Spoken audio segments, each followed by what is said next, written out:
아멘. 역전의 계기라는 제목으로 6장을 좀 살펴보겠습니다. 여러분, 역사를 보게 되면 왕들이 잠을 자지 못한 신뢰들이 상당히 많이 발견이 되는데, 로마의 역사가 수도니우스라는 사람의 기록을 보면 로마의 3대 황제의 칼리굴라는 잠을 이루지 못해서 평생을 고통을 받았다라고 기록을 하고 있습니다. 또한 동로마의 황제 유스티아누스라는 황제 역시 잠들지 못하여 평생 큰 고통을 받았다라고 기록되어 있습니다. 이외에도 수많은 황제와 왕들이 우리의 인류 역사 가운데 잠을 자지 못하여서 많은 고통을 받았다라는 기록들이 여러 나라와 여러 곳에서 발견이 된다고 합니다. 특별히 폭군일수록 더욱 잠들지 못하였는데, 그 이유가 무엇인지를 찾아보니 바로 이 양심의 고통 때문이었을 것이다 라고 평가하는 학자들의 견해가 있습니다. 타락한 인간 본성에도 여전히 하나님께서 주신 양심의 법이 자리를 잡고 있습니다. 신학에서는 이것을 자연법이라고 표현을 합니다. 그래서 로마서 2장 14절에 보면 이런 말씀이 있어요. 율법 없는 이방인의 본성으로 율법의 일을 행할 때에는, 율법을 받은 적이 없는 이방인도 삶을 자세히 들여다보니 율법을 지켜가는 삶의 형태가 나타나고 있더라. 그럼 그렇게 어떻게 살 수 있는가라는 것을 가만히 살펴보니 하나님이 모든 인간의 본성의 빛이라고 하는 양심의 법을 허락하여 주셨기 때문에 인간이 어느 정도의 양심의 법에 따라 삶을 살 수 있더라라고 하는 것을 성경이 이렇게 밝히고 있는 것이죠. 이것을 자연법이다 이렇게 말할 수가 있습니다. 대개 사람들은 어느 정도의 양심을 가지고 있어서 그로 인하여 죄책감과 고통을 경험하게 된다고 합니다. 이 본문에 나오는 아하수에로 왕 역시 자기의 혁혁함과 영광 그리고 위대함을 많은 사람들에게 자랑했지만 그의 본성에는 양심의 고통을 받고 있었을 것입니다.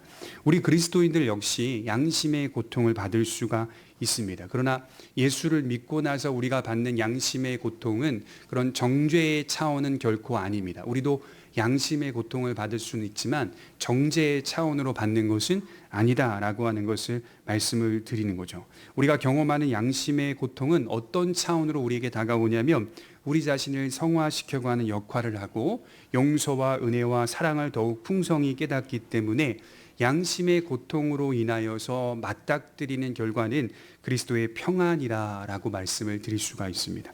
시편 127편 1절에 보면 다윗은 이렇게 말하고 있어요. 너희가 일찍이 일어나고 늦게 누우며 수고의 떡을 먹음이 헛되도다. 그러므로 여호와께서 그 사랑하시는 자에게는 잠을 주시는도다. 우리 그리스도인들 역시 하루를 수고하며 살아갑니다. 일찍 일어나서 늦게 눕습니다.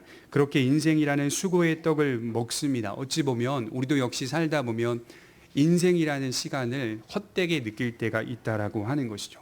하지만 하나님은 그런 우리들의 하루치 수고를 의미 있게 하신다라고 기록을 하는 겁니다. 그것이 모두 하나님을 신뢰하면서 보낸 시간들이기 때문에 우리는 하루를 주 안에서 마무리할 수 있다라고 하는 것이겠죠. 아침에 눈을 떠 기도하고 저녁에 잠자리에 들 때 그리스도와 함께 있을 하나님의 나라를 기다리며 소망합니다. 이 모든 시간들 속에는 여호와를 향한 신뢰가 있습니다. 그가 책임져 주실 것임을 믿고 그가 인도해 주실 것임을 믿고 하루를 살아가는 것입니다. 그래서 여호와를 의지하는 자에게는 잠을 주신다라고 말씀을 하고 있는 것이죠. 이것은 하나님에게 맡기며 잘 수 있는 존재가 되었다라고 하는 다윗의 고백일 것입니다. 그러나 오늘 아하수에로라고 하는 폭군은 잠이 들지 못하고 있다라고 1절이 밝히고 있죠. 그래서 1절에 보시면 그날 밤에 왕이 잠이 오지 아니하므로 명령하여 역대일기를 가져다가 자기 앞에서 읽히더니 그 속에 기록하기를 문을 지키던 왕의 두 넷이 빅다나와 데레스가 아하수에로 왕을 암살하려는 음모를 모르드게가 고발하였다 하였는지라.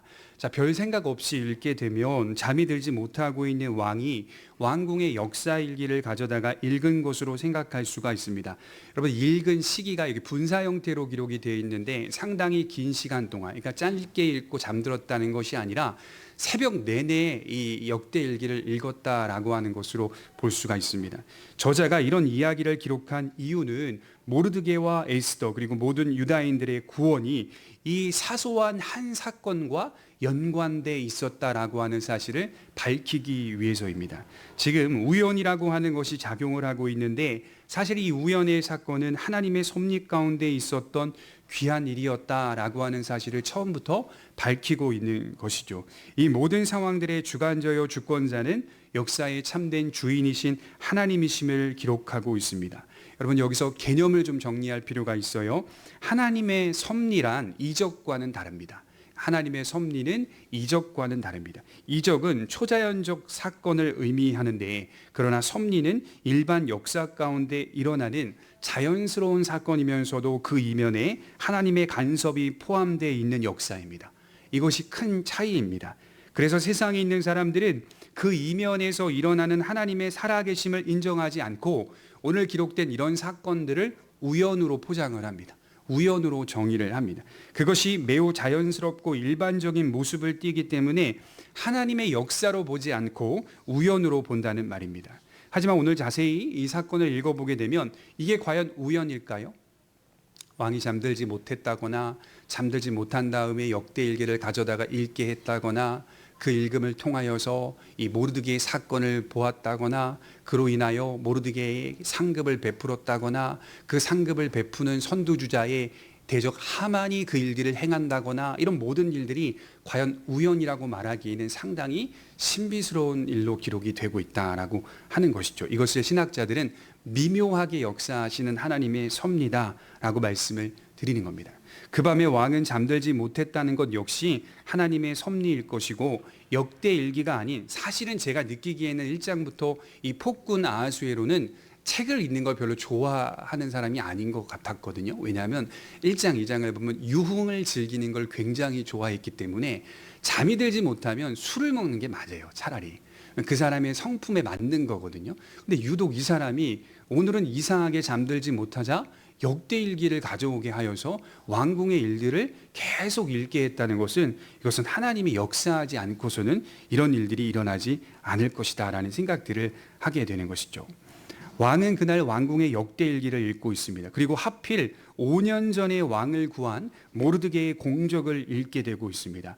2장 16절에 가보면 아하수에로 왕 제7년 10월곶 데베돌에 에스더가 왕후가 되었다라고 기록을 하고 있고요. 3장 7절에 가보면 유다인을 죽이고자 하는 제비를 뽑은 시기가 아하수에로 왕 제12년 첫째 달 니산원이라고 기록을 하고 있거든요.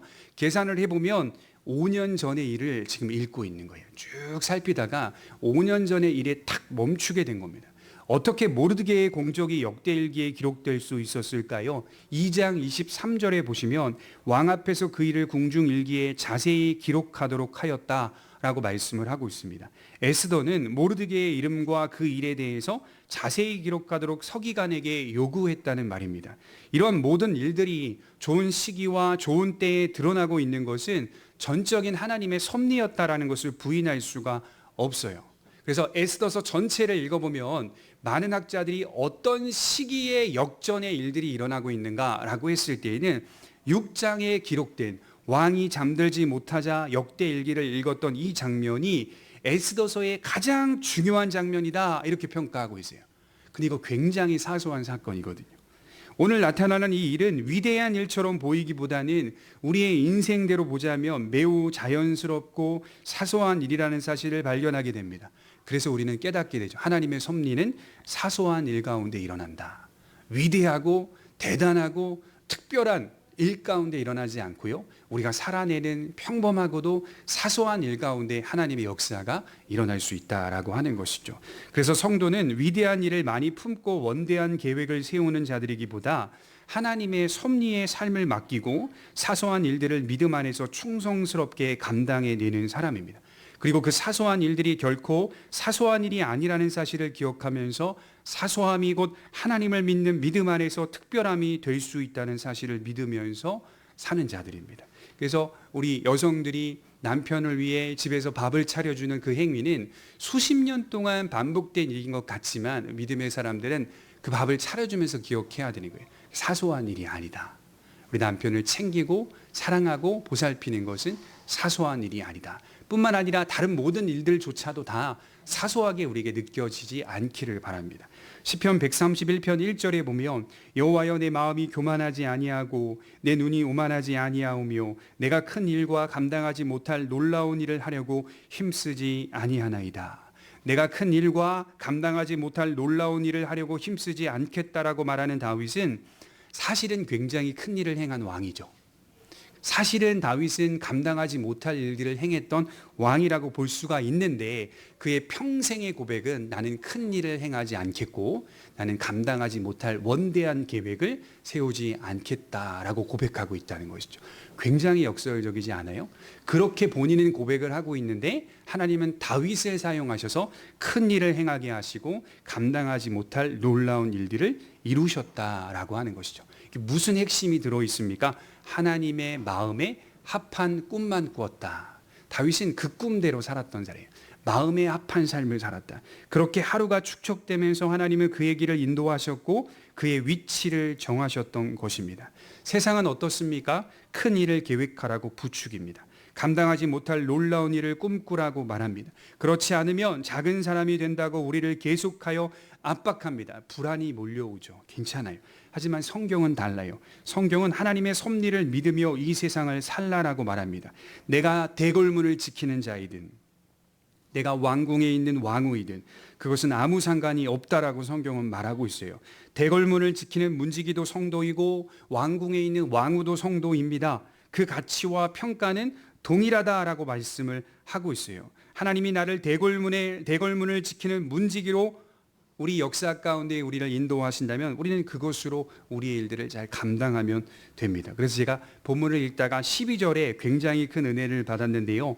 왕복을 입고 왕의 말을 타고 또 그 말에 왕관을 씌우고 그렇게 행가리를 하여 모든 성중에 반포하여 왕이 존귀하게 한 자다라고 하여서 마치 카퍼레이드를 다 하고 나서 돌아온 것이 바로 대궐문이었다. 그리고 모르드게는 다시 정위치로 돌아갔다 이런 뜻입니다.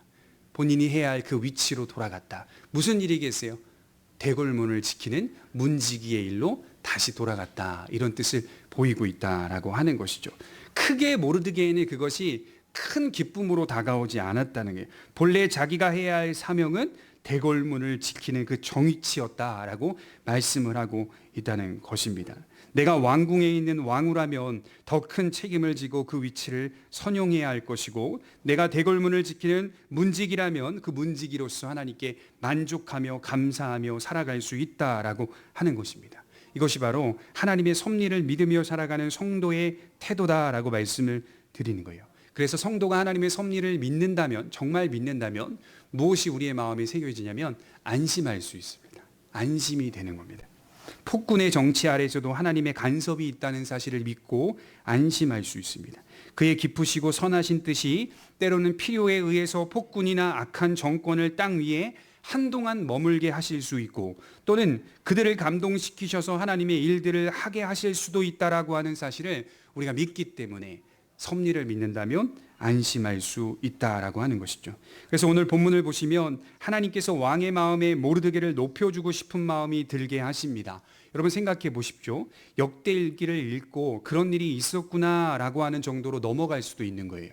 약 5년 전에 있었던 그 일을 다시 끄집어내어서 모르드게가 상을 받은 적이 있었느냐라고 묻는 것 자체가 사실은 굉장히 이해할 수 없는 태도인 거죠. 특히 아하수에로 왕이라고 하는 폭군의 이 성격과 이 성품의 입장에서는 이 공명심이라고 하는 것은 찾아볼 수 없는 사람 아니겠어요? 그런데 그날은 유독 공명심이 불타서 그가 관작을 받은 적이 있느냐, 그가 상을 받은 적이 있느냐라고 신하들에게 묻습니다. 신하들은 아무것도 베풀지 않았다라고 대답을 합니다. 이러한 관심이 왜 제게 더 특별하게 다가왔냐면 우리 10절을 한번 볼까요? 왕이 모르드게를 이렇게 표현하고 있는 내용이 나와요. 10절에 보면 이에 왕이 하만에게 이르되 너는 내 말대로 속히 왕복과 말을 가져다가 되걸문에 앉은 유다 사람 모르드게에게 행하되 물은 내가 말한 것에서 조금도 빠짐없이 하라. 왕은 하만에게 모르드게를 지목하면서 뭐라고 표현합니까? 유다인이라는 표현을 사용하고 있어요. 이 표현이 상당히 흥미로운 이유는 왕은 유다인을 진멸하라고 어명을 내린 상태였다는 것이죠. 이제 곧 유다인은 소멸될 지경입니다. 모르드게가 유다인이라는 사실을 왕이 몰랐다고요? 아닙니다. 정확하게 알고 있었습니다. 소멸해야 할 민족이라는 사실을 정확하게 알고 있었다. 그래서 왕은 모르드게를 유다 사람 모르드게라고 표현하고 있어요. 그런데도 모르드게를 왕처럼 높여주고 있다는 사실은 이게 왕의 마음에서 나올 수가 없는 마음이라는 거죠. 하나님께서 왕의 마음을 감동시켰다라고 말씀을 드리는 겁니다. 사단이 하만의 마음에 모르드게를 죽이고 싶은 마음이 들게 하였다면 하나님은 왕의 마음에 모르드게를 높여주고 싶은 마음이 들게 하셨습니다. 그래서 우리는 사람이 마음을 정하여 실행에 옮기는 것처럼 보이지만 그 깊은 이면에는 사람의 마음을 감화시켜서 당신의 뜻을 성취하시는 하나님의 지혜를 목격할 수 있어야 하는 것입니다. 자, 반대로 좀 한번 생각해 볼까요? 사단이 하만의 마음에 모르드게를 죽이고 싶은 마음이 들게 하였다는 것은 어떤 의미가 있는 걸까요? 이것은 기계적으로 나는 가만히 있는데 사탄이 그 마음을 넣었다라고 생각하는 분들이 있습니다. 요한복음 13장 26절에 보면 예수님께서 제자들에게 떡 조각을 주시는데 가룟 유다에게 주시자 이런 말씀이 기록되어 있어요. 조각을 받은 후 사탄이 곧 그 속에 들어간지라. 유다가 조각을 받으니까 떡을 받은 후 곧 사탄이 그 속에 들어간지라. 이것이 기계적으로 오해하게 되면 사탄이 들어가서 가룟 유다의 마음을 장악했다는 것으로 오해할 수 있습니다. 하지만 가룟 유다의 등장을 사복음서 전체를 통하여 확인해 보면 그는 처음부터 탐욕스러운 사람이었다라고 기록을 하고 있어요. 그래서 요한복음 12장 6절에 보면 그는 도적이라 이렇게 기록을 하고 있죠. 처음부터 유다라고 하는 사람이 탐욕이 가득한 마음을 가진 자라고 하는 사실을 계속적으로 우리에게 보여주고 소개하고 있습니다. 그러므로 사탄이 그 속에 들어갔다는 사실은 그의 탐심의 마음속을 사단이 더욱 충동질하였다라는 것으로 해석할 수 있습니다. 마찬가지로 하만의 마음 역시 하만이 가진 악한 마음 속에 사단이 충동질하는 것으로 이해할 수 있다는 말입니다. 제가 왜 이러한 말씀을 드리냐면요, 우리에게 있는 책임을 이런 식으로 변명할 수 없다는 겁니다. 내가 죄를 지어놓고요, 그것이 사단 때문이다라고 말할 수는 없다는 거죠. 죄는 항상 성경에서 나의 선택이라고 말합니다. 죄는 누구의 선택이라고? 사단의 선택이 아니라 나라고 하는 개인의 선택이다라고 분명하게 짚고 있습니다. 우리에게는 죄성이 있습니다. 그것은 우리의 책임이고 우리가 받아야 할 정죄입니다. 그것을 토대로 사단이 역사하고 있다는 사실을 잘 정리할 수 있어야 돼요. 그러므로 우리는 믿음 안에서 더욱 견고히 서야 할 책임이 있습니다. 우리는 지속적으로 그리스도와의 관계에 집중해야 한다는 것을 말하는 것이겠죠. 예수 그리스도와의 관계의 집중은 어떤 순간에도 느슨해져서는 안 됩니다. 항상 집중하여 은혜 안에 강한 사람이 되도록 힘써야 합니다. 그렇지 않을 때 어떤 일들이 일어나죠? 죄의 잔재들이 올라오는 거예요. 죄의 잔재들이 올라오는 거예요. 제가 다큐를 보다가요, 이 쓰레기산에 대한 다큐를 봤어요. 그러니까 저도 항상 고민하는 부분들이 쓰레기인데요. 어떻게 인류 가운데 우리가 내버리는 쓰레기들이 저게 어떻게 처리될 수 있을까? 지금도 사실 이게 미스테리한 부분이거든요. 여러분들이 하루에 버리는 쓰레기, 그리고 모든 사람들이 모여서 버리는 쓰레기, 온 인류가 모아놓고 버리는 쓰레기, 여러분 이런 것들은 어떻게 처리되는지 지금 도무지 제가 이해가 안 되는 부분 중에 하나인데요. 우리나라 가운데 어떤 한 시골 지방의 경상도인 것 같더라고요. 이제 쓰레기 더미를 쌓아놨는데 그게 산이 돼 버렸어요. 완전 다 산인 거예요. 플라스틱 산이라고 이렇게 표현을 하고 있는데요. 근데 그게 지금 딱 눈으로 보면 불이 안 나 있어요. 그냥 조용한 상태, 냄새만 많이 나고 있는 상태인데요. 사람이 그것을 이렇게 들치니까요, 불이 나는 거예요. 불이. 보니까 그 플라스틱 안에 있는 유독가스들이 있다고 하더라고요. 그것이 이제 막 흐트러뜨리다 보면 거기에 불씨가 살아나가지고 자연발화가 된다고 하더라고요. 그것 때문에 엄청난 일들이 벌어져서 소방차들이 와서 막 불을 끄느라고 막 정신없는 일들을 비춰주는 걸 제가 봤는데요. 죄도 비슷해요. 우리가 죄의 본성을 가진 우리가 예수 그리스도 안에서 온전히 새로운 사람이 되어서 새로운 본성을 가진 게 맞아요. 이제 우리는 죄의 본성을 가진 자가 아닙니다. 그럼에도 불구하고 우리 주변은 죄의 잔재가 남아 있습니다. 불씨가 남아 있어서 죄의 경향이라고 칼빈은 말하는데요. 이 경향을 조금만 흐트러뜨리면 불이 다시 타오릅니다. 본성은 역시 새로운 피조물인 본성 그대로이긴 하지만 경향이 있기 때문에 잔재를 건드리면 이 불타오른다는 것이죠. 이 잔재를 건드리지 못하게 하는 방법은 우리가 매일 그리스도께 집중하는 방법밖에는 없습니다. 불교는 뭐라고 말합니까? 자기를 비우라라고 표현하고 있어요. 자기 비움. 근데 그리스도인들은 자기를 비우면 안 돼요. 마음을 비운다는 건 기독교의 가르침이 아닙니다. 기독교는 마음을 채우는 겁니다. 어떻게든 마음을 채우는 겁니다. 근데 그 마음을 채우는 내용이 그리스도로 채우는 겁니다.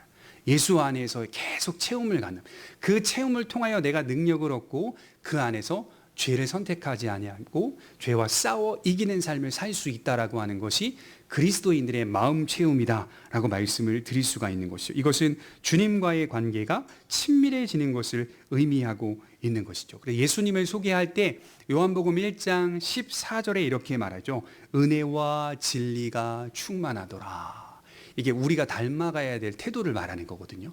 우리 안에 은혜와 진리가 충만하더라.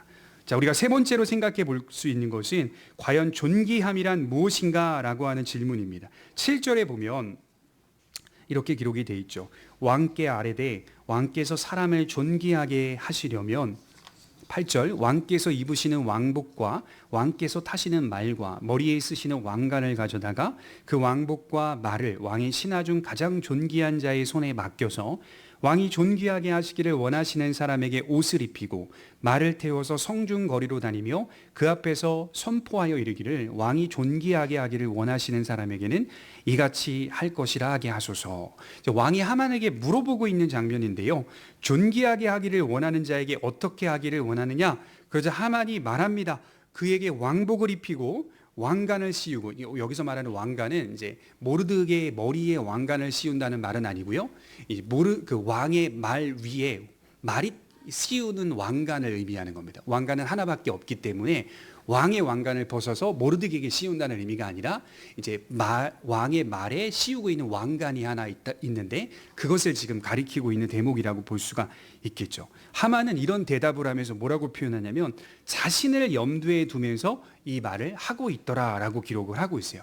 자, 우리가 여기서 두 가지를 보게 되는데 하나는 하만이 생각하는 존귀함은 이런 것이었다라고 하는 것을 생각하게 되죠. 왕과 같이 높아지는 것이 하만이 생각하는 존귀함입니다. 세상적으로 왕처럼 높아지는 것을 뜻하는 겁니다. 자신이 그런 자가 되기를 계속 희망하고 있어요. 이것이 바로 하만이 생각하는 존귀함입니다. 우리 어릴 적 생각을 해보면 제가 이제 자랄 때 자주 들었던 이제 어른들의 기도가 있었는데 이제 저를 위해 기도를 해주는 어른들이겠죠. 그 어른들의 기도의 내용을 들어보면 지금도 제 안에 습관적으로 이게 이렇게 자리를 잡고 있는 기도의 내용입니다. 꼬리가 되지 않고 머리가 되게 하여 주옵소서.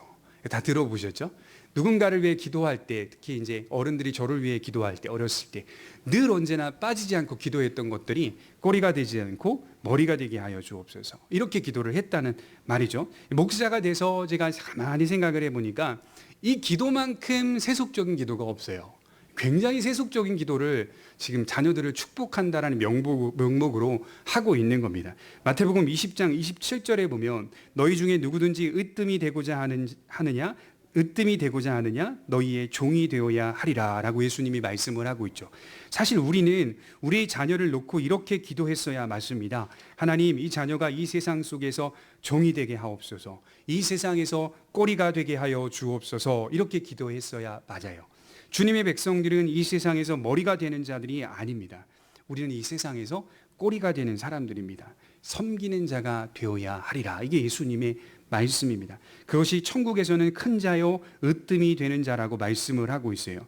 주님이 이 세상에서 꼬리가 되셨듯이 우리 모두는 섬기는 자로 이 세상 앞에 놓여 있는 겁니다. 그래서 기도의 내용이 굉장히 잘못되었던 것이다, 이렇게 말씀을 드리는 거예요. 우리의 기도가 하만과 같았다라고 제가 말씀을 드릴 수가 있는 겁니다. 다른 하나는 하만은 존귀함이라고 하는 것이 자기 자신에게서 비롯될 수 있다라고 생각을 하고 있습니다. 그러나 존귀함은 스스로 만들어내는 게 아니라 누군가로부터 은혜를 입는 것이라고 말씀을 드릴 수가 있어요. 여러분, 존귀라고 하는 히브리어 단어 예카르는 가치라는 뜻입니다. 그래서 존귀라는 단어는 가치라는 뜻을 갖고 있어요.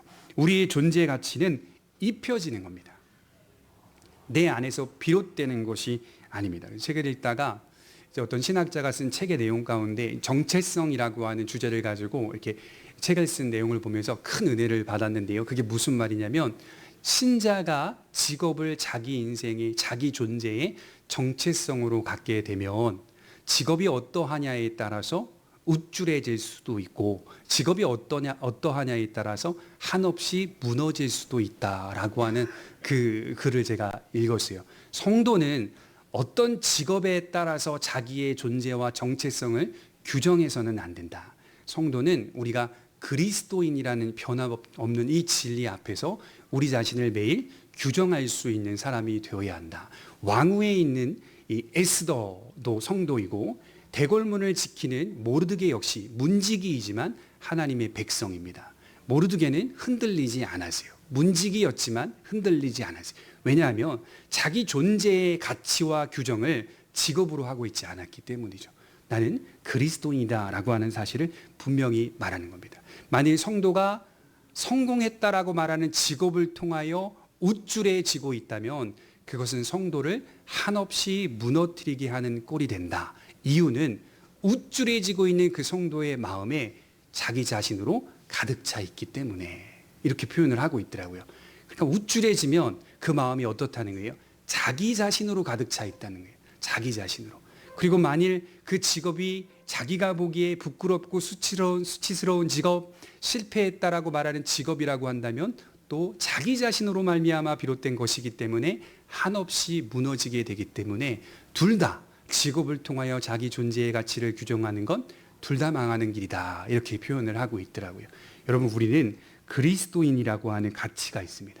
그것을 통하여 우리 자신을 규정합니다. 그것을 통하여서 우리는 우리 자신이 존귀하다라고 하는 사실을 믿습니다. 그러므로 존귀함은 우리 자신에게서 나오는 것이 아니라 수혜를 입는 겁니다. 하나님이 우리를 입혀 주시는 겁니다. 시편 4편 8절에 보면 다윗이 이렇게 말했습니다. 사람이 무엇이기에 주께서 그를 생각하시며 인자가 무엇이기에 주께서 그를 돌보시나이까. 그를 하나님보다 조금 못하게 하시고 영화와 존귀로 관을 씌우셨나이다.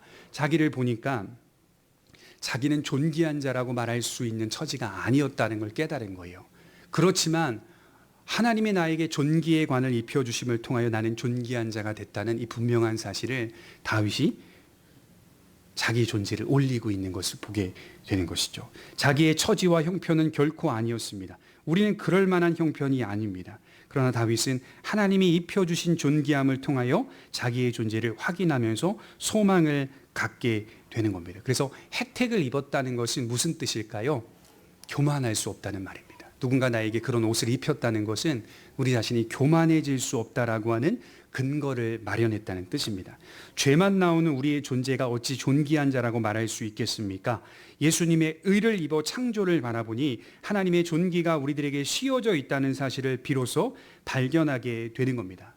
반대로 하만은 6절에 보시면 하만이 들어오거늘 왕이 묻되 왕이 존귀하게 하기를 원하는 사람에게 어떻게 하여야 하겠느냐. 하만이 심중에 이르되 왕이 존귀하게 하기를 원하시는 자는 나 외에 누구리요. 5장 12절에 보면 나밖에 없었고, 하만은 늘 나 외에 누구리요, 나밖에 없었고 이렇게 생각하며 사는 사람들이었다고요. 자기밖에는 없어요. 존귀함을 스스로 만들어낼 수 있다라고 생각하는 사람, 그게 하만이었고 그게 악인입니다. 자신에게서 존귀함이 나올 수 있다라고 생각하는 자는 악인입니다. 성경은 언제나 인간의 존귀함은 하나님으로부터 나온다라고 분명히 말하고 있어요. 그것을 하나님의 은혜라고 표현을 합니다. 그래서 에베소서 2장 8절이 뭐라고 말하죠? 너희가 그 은혜를 인하여 믿음으로 말미암아 구원을 얻었나니 이것이 너희에게서 난 것이 아니요 하나님의 선물이라, 이렇게 표현하죠.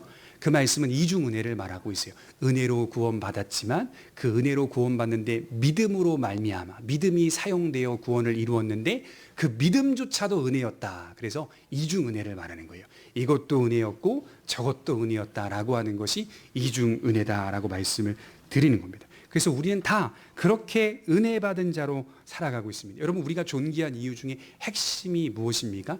내 안에 그리스도께서 사시는 것이다 라고 하는 갈라디아서 2장 20절의 바울의 고백이 얼마나 아름다운 고백인지 아십니까? 이제 내가 육체 가운데 사는 것은 나를 사랑하사 내 안에 예수 그리스도께서 사시는 그 역사가 내 속에 일어나고 있다는 사실을 내가 발견하니 내 안에 내가 사는 게 아니라 예수님이 산다는 것 때문에 존귀함을 발견할 수 있는 것이죠. 우리를 양자 삼으신 하나님의 사랑을 십자가 안에서 발견하고 있는 바울을 보게 되는 것입니다. 그렇기 때문에 나는 어떠한 순간에도 존귀한 자라는 사실을 잊지 않습니다. 만일 우리가 하나님 안에서 나의 존귀함을 보지 못한다면 어떤 일이 벌어지냐면 계속 방황하는 삶을 살게 되는 거예요. 사람은요, 어떤 식으로든 예수님을 만나지 못하면 어떤 식으로든 자기의 존귀함을 스스로 만족을 이루기 위해 살아간다고 해요. 방황을 합니다. 예를 들어 여성은 성형에 집착을 한다거나, 저는 정말 이해가 안 되는 게 TV를 보다가 오래전에 제가 좋아했던 걸그룹들이 있거든요. 저도 나름대로 좋아했던 걸그룹이 있는데 정말 그 당시에 너무 핑클이나 SES나 정말 맨날 그 테이프 사서 듣고 어린 시절 그랬는데요. 그렇게 예쁘고 아름다웠던 여성들이요, 어느 날 매스컴에 나오는데요, 달라졌어요. 너무 많이 달라졌어요. 그 예전에 제가 이제 운전하고 가다가 이 컬투쇼라고 두시탈출 컬투쇼를 자주 듣는데 보면 이제 그 분들이 하시는 말씀이 그 얼굴은 강남에 가면 항상 볼 수 있는 얼굴이야 라고 하는 그런 농담 섞인 말들을 하시는 걸 제가 들었는데요. 그 왜 그런 농담을 하나 이렇게 찾아봤어요. 강남 여인 딱 쳐보면 강남에 가보면 다 여성들이 똑같이 생겼어요. 다 다른 부모님 밑에서 태어났는데 얼굴들이 거의 흡사하게 생겼어요. 그 이게 뭐냐면 유행을 따라서 성형의 기술들이 그렇게 유행에 따라서 바뀌어가고 있다라고 하는 것을 이야기하는 것이더라고요. 그러니까 성형에 집착을 하는 거예요. 시대에 따라서 이런 얼굴을 여성에게 요구하면 여성들은 또 그 얼굴을 바꾸기 위해 최선을 다합니다. 근데 그 핵심에 뭐가 있냐면 심리학자들도 동일하게 말합니다. 자기의 존재의 존귀함을 그런 식으로 표현하기 위해서라고 합니다. 내가 존귀한 자라고 하는 사실을 그런 식으로밖에 표현을 못하는 겁니다. 또 다른 표현은 어떻게 표현할 수가 있겠습니까? 과소비를 하는 겁니다. 지나치게 과소비하는 거. 이것도 자기 존재의 존귀함을 그렇게 표현하는 방황의 한 모습입니다. 또 다른 표현은 뭐가 있을까요? 거식입니다. 안 먹는 거예요. 안 먹어요.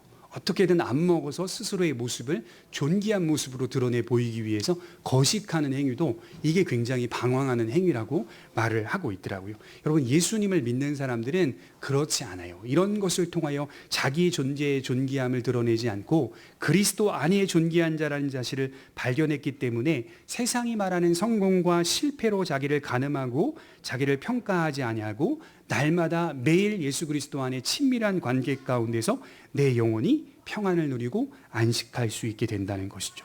그러니 종교개혁자들이 하나같이 말하기를 내 영혼은 하나님 안에 있을 때에만 안식합니다. 이렇게 고백했던 거예요. 내 영혼은 하나님 안에 있을 때에만 안식합니다. 하나님이 베푸시는 존귀함을 잘 이해하는 성도는 자신을 세 번째로 생각한다는 말이 있습니다. 첫째는 하나님을 먼저 생각하고요. 둘째는 다른 사람들을 생각합니다. 그리고 셋째는 나를 생각한다라고 해요. 내가 정말 존귀한 자라는 사실을 믿는 사람은 나를 몇 번째로 생각한다고요? 세 번째로 생각한다. 첫 번째는 하나님을 생각하고, 두 번째는 다른 사람을 생각하고, 세 번째는 비로소 나를 생각한다라고 하는 것이죠. 이것이 바로 참된 성도의 모습이다라고 말씀을 드릴 수가 있죠. 마지막으로 성도에 대한 세상의 평가가 매우 특이하다는 사실을 확인할 수 있는 대목이 나옵니다. 우리 13절을 한번 볼까요? 우리 13절을 같이 한번 읽어보도록 하겠습니다. 시작. 자기가 당한 모든 일을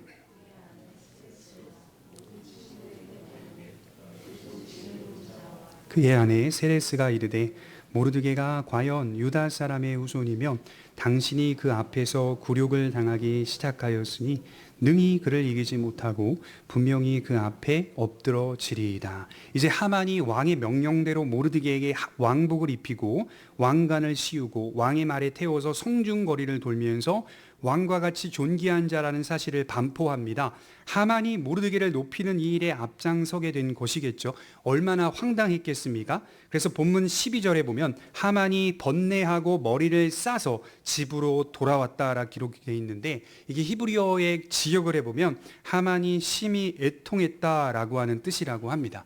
그래서 이런 일을 당하였다라고 기록을 하고 있더라고요. 이제 하만에게 필요한 건 뭘까요? 사람이 고통을 받고 실패를 겪고 나서요, 마지막 이제 보루라고 할 수 있는 곳이 있죠. 필요한 거. 위로인데 그 위로의 마지막 보루가 가정이라고 합니다. 가정. 가정에 가서 위로를 받아야 맞는 거겠죠. 가정은 누구에게나 안식이 되고 위로가 되는 곳입니다. 설사 내가 잘못했다 하여도요, 가정은 우리를 품어주고 위로해 주는 곳이 되기를 바랍니다. 그런데 어찌된 영문인지 그의 아내 세레스와 모든 친구들은 지난밤에 했던 그 말이 싹 사라져버리고요, 이상한 말을 지금 하고 있어요.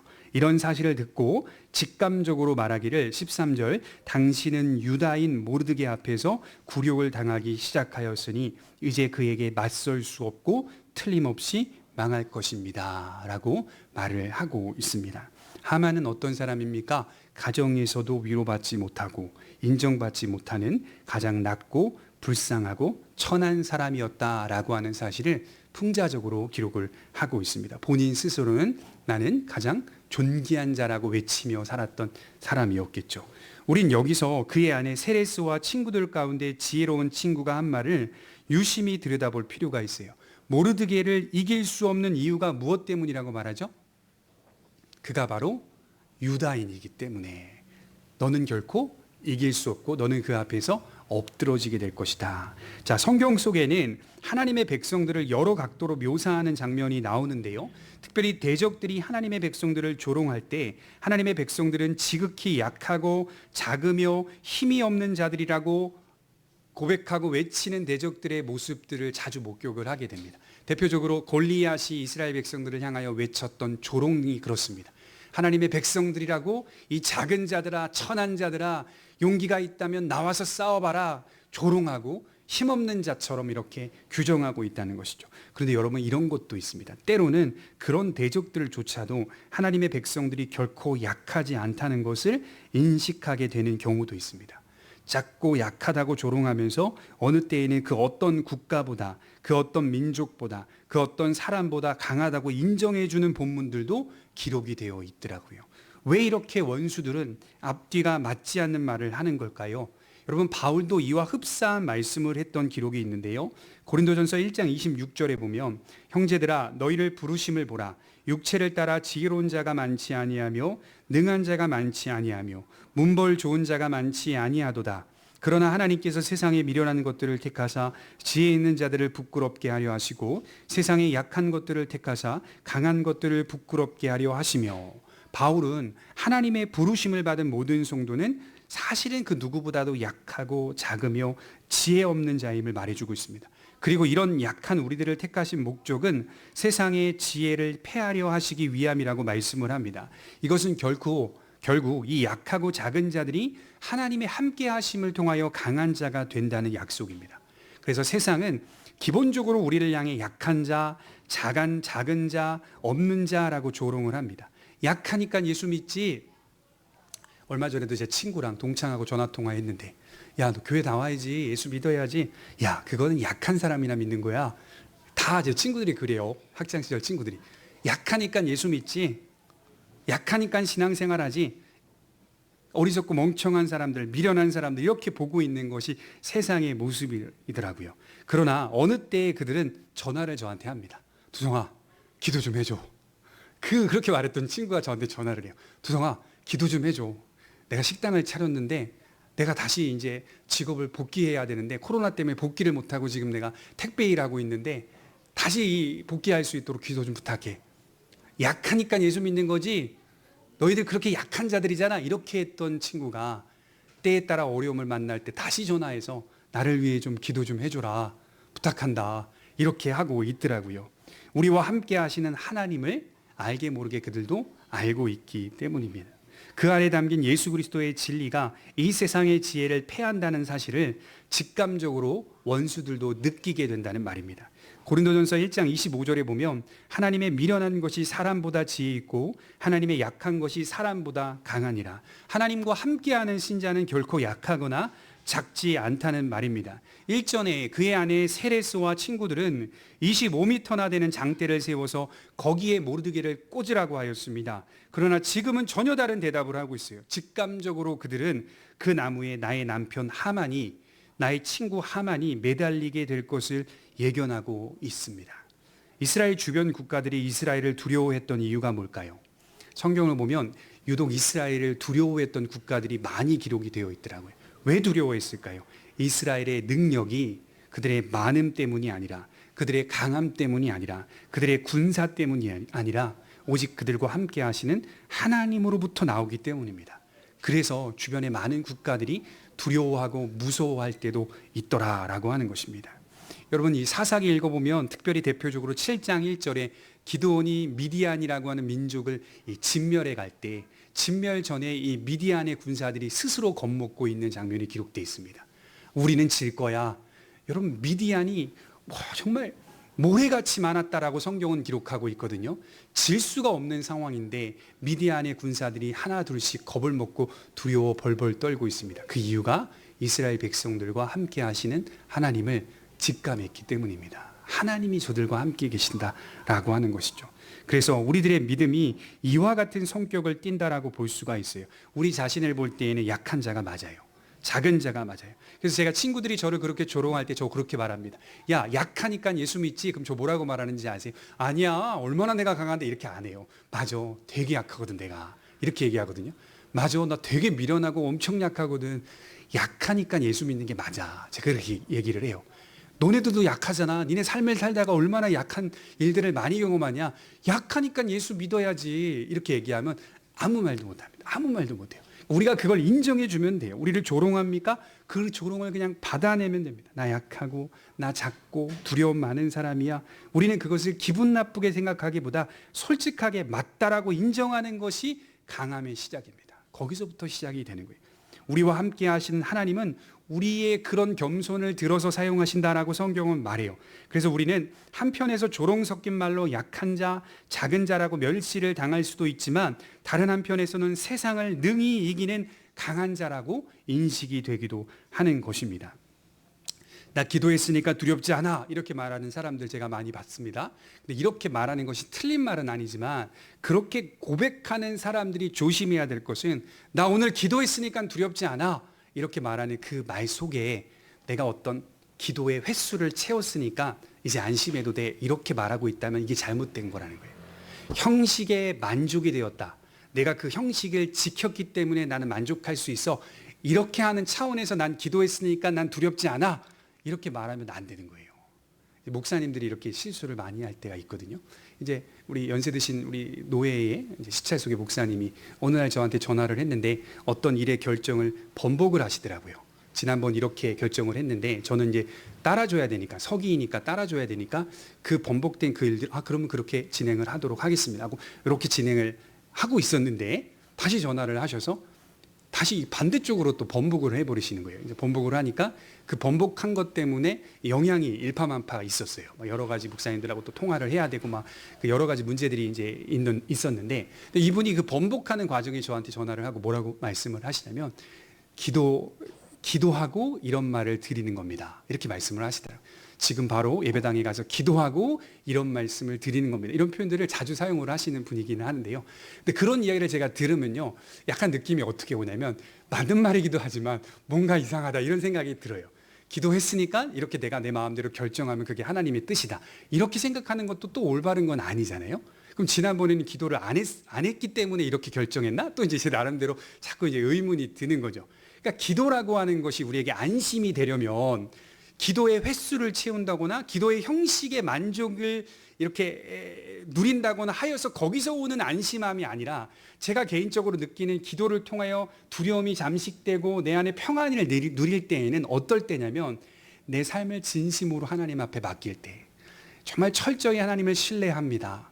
내 인생이 앞으로 어떻게 될지 모르지만 하나님 기도 가운데서 하나님께 은혜를 구하면서 내 삶은 하나님의 손에 있을 뿐입니다 라고 하면서 하나님을 진실하게 의지할 때 들어오는 그 평안이 있는 거거든요. 기쁨이 있는 거거든요.